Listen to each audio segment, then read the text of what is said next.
안녕하세요, 권영호입니다. 권영호TV 구독자님, 시청자님, 이 자동차가 벤츠입니다. 사이드를 좀 펴드리려고 합니다. 자동차 멋있죠? 좋습니다. 엔진룸을 한번 보죠. 소음도 들어보시고요. 엔진룸의 구조를 잠깐 보시기 바랍니다. 이 자동차가 저를 찾아오게 된 이유가 뭘까? P4020 뭐 이렇게 말씀하시는데 P0420을 아마 그렇게 보신 것 같습니다. 스캐너를 걸어 놓기 이전에 먼저 자동차에 들어있는 오일을 확인해 봤습니다. 냉각수도 확인해 봤습니다. 냉각수는 사진으로 보여드리겠습니다. 엔진 오일을 확인해 봤더니 엔진 오일이 혹시 조청이라는 말 들어보셨습니까? 끈적끈적합니다. 여기다가 첨가제를 넣었다고 합니다. 이 자동차를 관리해 준 분이 누구냐? 친구께서 정비업을 하고 있고요. 주로 거기를 이용해서 관리를 받았던 것 같습니다. 엔진 상태를 보면서 정비 경험이 많지는 않겠구나 이런 생각을 했습니다. 그 친구에 대한 상세한 얘기는 접도록 하겠습니다. 공부 좀 했으면 좋겠다는 생각을 했을 뿐입니다. 여기서 스캐너 화면으로 한번 가보겠습니다.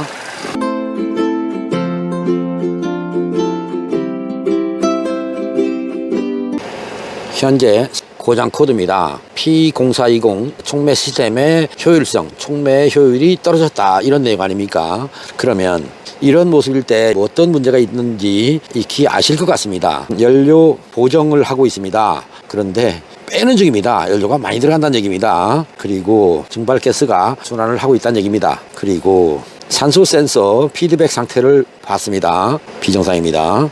맨 밑에 있는 거 보이십니까? 연료 빼고 있다는 거. 또 여기 여러분한테 보여드리고자 하는 게 뭐냐면 산소 센서 뱅크1 S2 지금 얼마로 나옵니까? 0점 단위로 바뀌고 있죠. 비정상이라는 얘기입니다. 그래서 촉매 효율에 문제가 있는 것 아니냐라고 ECU가 추측해서 보여주는 것입니다. 그 다음에 또 엔진 회전수를 보면 700 플러스 마이너스 한 10 이 정도 나옵니다. RPM 변동이 좀 있다는 얘기고요. 나머지는 뭐 도움은 안 될 것 같고요. 이 자동차를 정비함에 있어서 파악을 다 했는데 여기까지만 하겠습니다. 자세한 내막을 말씀드려봤자 여러분들한테는 귀에 안 들어올 테니까요. 여러분께서 보신 바와 같이 ECU가 연료를 빼고 있습니다. 그런데 연료는 더 들어옵니다. 어떤 문제가 있는지 대강 감이 옵니까? 이 자동차에서 촉매 효율 저하라고 하는 P0420을 출력시킬 조건은 여러 차례 말씀드렸습니다. 엔진의 온도, 엔진 오일 점도에 의한 파워 밸런스를 균일화시켜서 제어하기 때문에 공연비 희박 조건이 된다. 또 엔진 냉각수에 의해서 공연비 희박 조건이 된다. 그것 때문에 배기가스의 온도가 비정상적으로 나간다. 그것을 정비하는 겁니다. 방금 전에 말씀드렸죠. 엔진 오일이 조청처럼 끈적끈적하다고. 자동차의 스펙을 보여드리겠습니다. 이 자동차의 스펙입니다. 잘 못 보실 분을 위해서 스테디 사진으로 또 하나.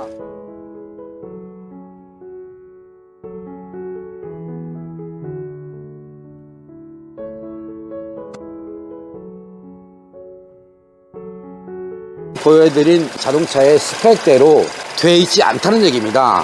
다른 자동차의 모습을 하나 더 보여드리겠습니다.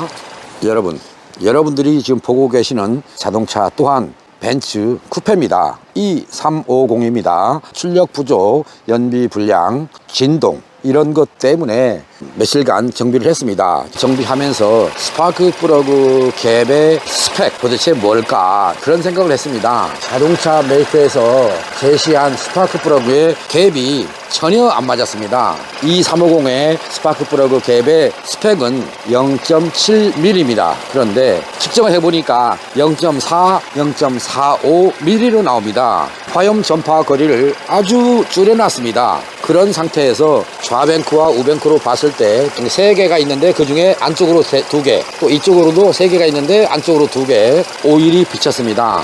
피스톤 링을 타고 엔진 오일이 올라오는 중이었습니다.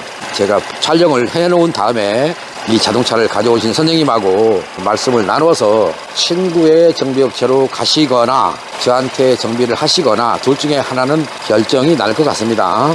저는 친구를 도와주는 셈 치고 친구한테 방문해서 정비를 하게 했으면 하는 생각을 갖습니다. 이 자동차가 촉매 효율로 발생시킬 수 있었던 요인은 냉각수와 엔진오일, 특히 첨가제까지 넣어서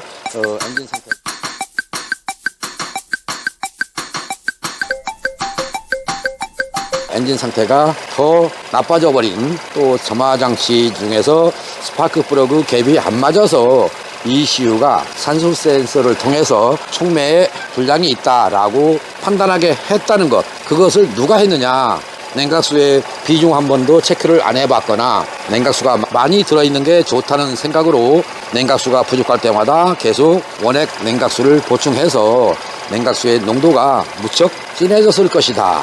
그래서 겨울철에 엔진 동파가 일어난 일은 없게 만들어졌다.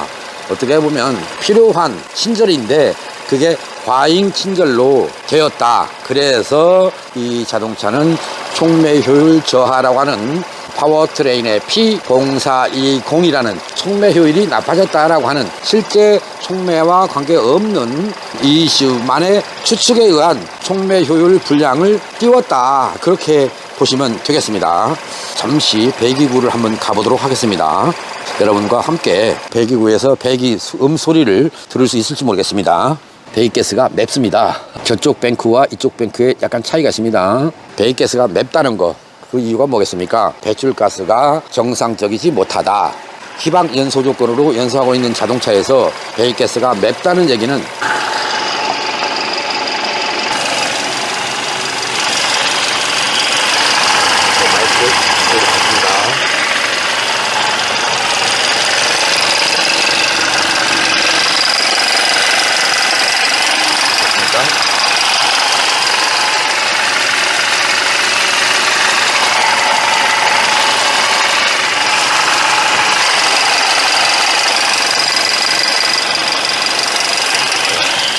엔진의 소음을 들려드렸습니다. 권영호TV 구독자님, 시청자님, 방금 전에 여러분께서 들으신 소리는 벤츠 E200입니다. 쿠페입니다. 이 소리를 들어보면서 내 차보다는 조용한데, 내 차보다는 시끄러운데 어떤 생각을 하셨을 겁니다. 곧 여러분들의 자동차와 비교해서 소리를 들어보셨을 겁니다. 이 자동차는 제가 알고 있는 소음이 아닙니다. 바로 끈적끈적한 오일을 넣었을지언정 또 냉각수가 고온으로 유지되고 있도록 만들어준 정성을 뛰어넘는 소음을 내고 있다. 이렇게 이해를 하시면 되겠습니다. 이 자동차는 다른 차와는 다릅니다. 그게 바로 소음입니다. 정숙성이 남다르게 조용한 자동차다. 여러분이 기억해 주시고요. 동일한 벤츠를 타시는 분이라면 디젤 자동차가 아닌 한 이렇게 소음이 나서는 안 된다. 그런 내용이고요. 여기를 한번 보시겠습니다. 엔진이 화상 입을 정도로 온도가 높습니다. 자동차를 타기만 하지 엔진룸에서 온도가 적절한지 높은지 낮은지 모르고 자동차를 운행하시더라. 자, 그 말씀을 드리는 겁니다. 자동차나 사람이나 열관리입니다. 사람은 36.5도라는 체온 그 이상을 유지하면 건강하고요. 자동차는 서머스탯의 온도 86도, 89도, 100도를 넘어가면 안 됩니다. 한마디로 말해서 일반적인 자동차는요, 엔진의 냉각수 온도가 85도, 90도 이하 그 정도면 가장 좋고요. 이 자동차는 스캐너를 통해서 봤습니다만 101도 나왔습니다. 엄청나게 높습니다. 동일한 벤츠인데 밖에 있는 벤츠는 안 그러는데 이 자동차는 높았다. 냉각수 정비를 하고 엔진 온도를 체크해 봐서 엔진 온도가 높게 유지되면 이 자동차에서는 서머스탯 정비까지도 필요한 자동차다. 이러기까지 말씀드리겠습니다. 지금까지 드린 설명으로 차가 고쳐진다는 말씀으로 기억해 주시면 되겠습니다. 이 자동차를 권영호가 말하는 장청소를 했습니다. 그런데 에어가 안 빠집니다. 왜 그런가? 겨우겨우 해서 냉각수 장청소를 했는데 스파크 플러그 갭 조정을 하기 위해서 작업을 하는 도중에 뭐를 발견했느냐 하면 냉각수 리저버 탱크입니다. 이 호스는 라디에이터 쪽에서 넘어오는 에어 브리딩 호스입니다. 이겁니다. 얘가 지금 실린더 헤드 쪽에서 발생하는 에어를 이걸 타고 이렇게 와서 보조 탱크로 들어가도록 되어 있습니다. 그런데요, 이거를 탈거하려고 하다 보니까 얘를 빼야 되는 거예요. 각도가 안 맞아요. 그래서 얘를 뺐어요. 근데 잘 보십시오. 이거. 자, 어때요? 이거. 보이십니까? 본드 칠해 있습니다. 지금 촉촉하게 젖어 있는 모습 보이죠? 이 상태에서 얘가 막혀 있는지 안 막혀 있는지 보기 위해서 시동을 걸겠습니다. 그리고 시동 한번 걸어볼래요? 엔진 헤드 쪽에서 물이 넘어야 됩니다. 근데 안 넘어옵니다. 자, 이렇게 했으면 워터펌프가 물을 뿜어서 보내주기 때문에 일이 넘어와야 돼요. 그래서 에어가 나오든 냉각수가 나오든 나와야 되는데 안 나옵니다. 여기서 한 방울도 안 나옵니다. 이렇게 보시죠. 어때요? 말라있죠? 그러니까 본드로 떼왔는데 정상적으로 떼은 게 아니라 부분적으로 본드가 칠해져 있고 이 구멍에서는 냉각수가 안 올라오다 이 말이죠. 그러니까 어떻게 돼요? 이 크램프를 채워서 이렇게 붙어 있는 겁니다. 자, 그런데 저는 이제 냉각수가 오버플로우 해서 에어가 빠져나온 줄 알고 물을 채우는 과정에 이걸 자꾸 만져보는 거예요. 전혀 안 따뜻한 거예요. 여기는 따뜻한데 결국은 한쪽에서는 에어가 빠져나오는데 여기서는 헤드 쪽에서 넘어오지 않으니까 어떻게 되겠습니까? 이 속에 에어 포켓이 생겨 있다는 얘기입니다. 자, 저는 이제 이 문제를 어떻게 해결해야 될 것인가. 여기다가 그냥 관을 연결해서 이어야 되나, 아니면 특별한 또 장치를 해야 되나, 저는 지금 다각도로 고민하면서 이 내용을 여러분께 소개하는 것입니다. 정비할 때 혹시나 이 자동차를 정비하는 분이 있다면 이거 정비할 때 손상이 되면 어딘가를 막아놓지 마시고요. 그냥 여기를 직접 다이렉트로 연결해도 됩니다. 눈속임을 해도 좋은데 정상적으로 해놓고 눈속임을 해라, 그 얘기를 하고 싶으네요. 아셨죠? 이거 물 안 나옵니다. 지금 이 밸브를 빼버리고 여기다가 직관을 연결해서 이 통로가 터질 수 있도록 이제 이 속으로 이제 찔러볼 겁니다. 뭔가를 넣어서 어디쯤에서 막혀 있는가 확인해 볼 생각입니다. 이 자동차는 물이 조금만 없으면 오바이트 합니다. 바로 그런 문제 때문에 에어가 안 빠진 상태이기 때문에 오바이트 했던 자동차입니다. 여러분, 권영우가 보여드리고 있는 영상을 통해서 늘 그런 게 있었죠. 어떤 문제? 오일, 냉각수, 점화장치. 디젤차는 오일과 냉각수가 기본 정비였다. 또 한 번 보시게 된 겁니다. 이 자동차에서 문제점 바로 노킹입니다. 이렇게 되면요, 노킹이 납니다. 여러분들이 알고 있는 이상한 상식, 고급 가솔린을 사용하면 된다, 이렇게 돼 있죠. 그런데 고급 휘발유는 보통 휘발유에 비해서 옥탄가가 높습니다. 문제는 보통 가솔린보다 연소량이, 연소 범위가 줄어듭니다. 노킹이라는 게 조기 점화에 의해서 발생한다라는 생각 때문에 고급 가솔린을 사용하도록 권장하는 정비사도 있고 자동차 메이커도 있던데, 이 자동차는 특별합니까? 안 그렇습니다. 물론 다른 자동차에서 가지지 못한 특별한 게 있겠죠. 그런데요, 엔진의 구조는 똑같습니다. 곧 고급 가솔린을 사용해야 할 정도의 조건을 갖추지 않았다. 일반적인 자동차의 조건을 가지고 있다. 그런데 정비를 못 해주니까 옥탄가를 높은 걸로 사용하도록 권유한다. 그거는 여러분들이 그분들의 말을 들어야 할 이유가 없는 것입니다. 고급 가솔린을 사용하고 있는 여러분이 혹시 이 영상을 보신다면 내 자동차도 정비의 대상이지 고급 가솔린을 사용해야 하는 건 아니구나 라고 기억을 해 주시고, 지금까지 사용했던 고급 가솔린에 들어간 비용을 아깝게 생각할 수 있고 후회했으면 좋겠습니다. 단순하게 몇 가지만 정비를 해주면 자동차 성능은 무척 좋아진다, 이렇게 기억하십시오. 이해되셨습니까? 이 스파크 플러그는 간극을 확인해 보는데 불꽃 거리가 0.5 나옵니다. 또 어떤 건 0.45 나왔고요. 간극이 좁게 설정돼서 조립됐다, 그 말씀을 드리고요.